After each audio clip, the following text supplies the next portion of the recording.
ನಮ್ಮ water resource ಇಲಾಖೆ ಜಲಸಂಪನ್ಮೂಲ ಇಲಾಖೆಯ ಸಹಯೋಗದಲ್ಲಿ ನಾವು 2 ದಿನದ ಒಂದು ರಾಷ್ಟ್ರೀಯ ಮಟ್ಟದ ಸೆಮಿನಾರನ್ನು ಹಮ್ಮಿಕೊಂಡಿದ್ದೀವಿ.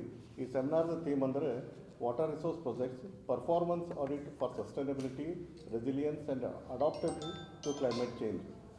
ನಾವು ಈ ವಿಷಯವನ್ನೇ ಯಾಕೆ ಹಾಕ್ಕೊಂಡಿವಿ ಅಂದರೆ ಇತ್ತಿತ್ತಲಾಗಿ ಈ ನಮ್ಮ ಅನ್ಸಸ್ಟೈನ್ ಡೆವಲಪ್ಮೆಂಟ್ನಿಂದ ಕ್ಲೈಮೇಟ್ನಲ್ಲಿ ವೈಪರೀತ್ಯ ಉಂಟಾಗ್ತಾಯಿದೆ ಕ್ಲೈಮೇಟ್ ಚೇಂಜಸ್ನಿಂದ.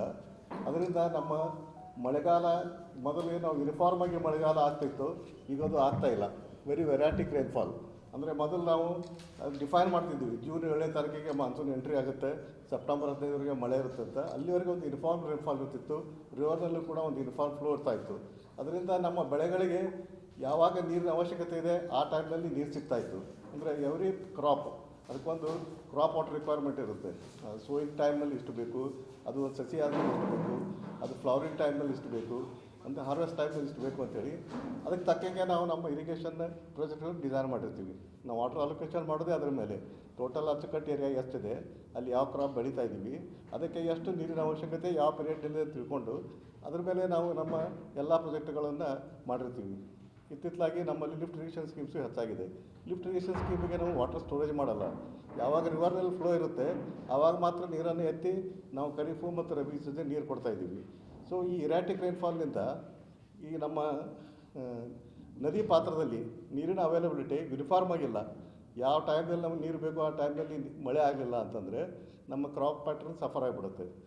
ನಾವು ಬಿತ್ತಿದಾಗ ನೀರು ಕೊಡಲಿಲ್ಲ ಅಂತಂದರೆ ಅದು ಆ ಕ್ರಾಪ್ ಫೇಲ್ಯೂರ್ ಆಗುತ್ತೆ, ಅದು ಅಥವಾ ಈಲ್ಡ್ ಕಡಿಮೆ ಆಗ್ಬೋದು.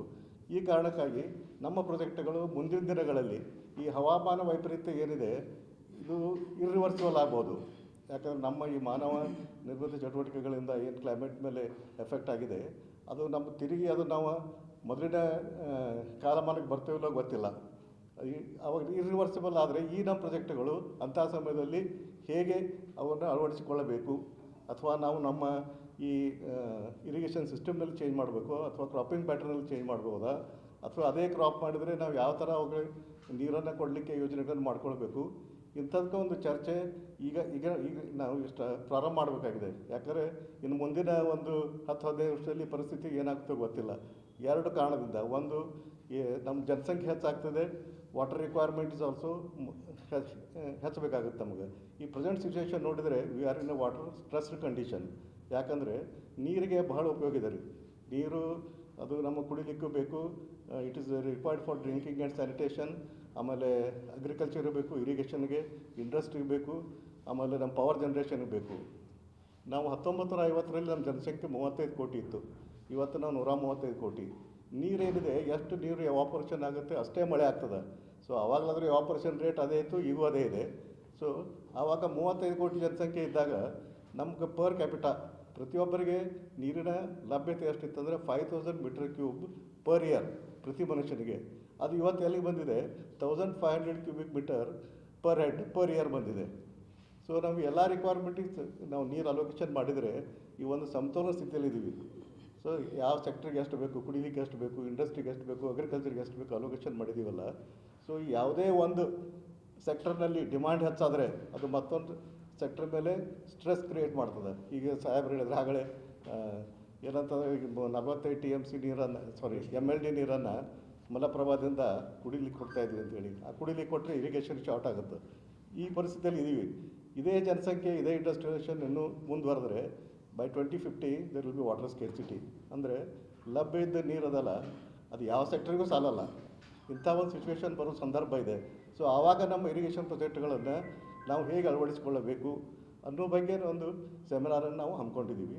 ಅದಕ್ಕೆ ಸುಮಾರು 9 ಜನ ಎಕ್ಸ್ಪರ್ಟ್ಸ್ ಬರ್ತಾ ಇದ್ದಾರೆ. ಈ ವಿಷಯದ ಮೇಲೆ, ಥೀಮ್ ಮೇಲೆ, ಸಬ್ ಥೀಮ್ ಮೇಲೆ ಮಾತಾಡ್ತಾ ಇದ್ದಾರೆ. ಸೊ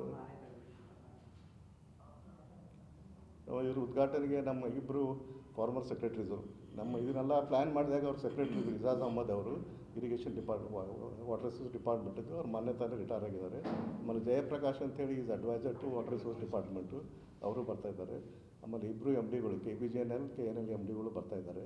ಸೊ ಅವರೆಲ್ಲ ಬಂದು ಇನಾಗ್ರೇಟ್ ಮಾಡ್ತಾರೆ. 2 ದಿನ ನಮ್ಮದು 7-8 ಸೆಷನ್ನಲ್ಲಿ ದೀರ್ಘವಾದ ಒಂದು ಚರ್ಚೆಯನ್ನು ಮಾಡಬೇಕಂತ ಹಮ್ಮಿಕೊಂಡಿದ್ದೀವಿ.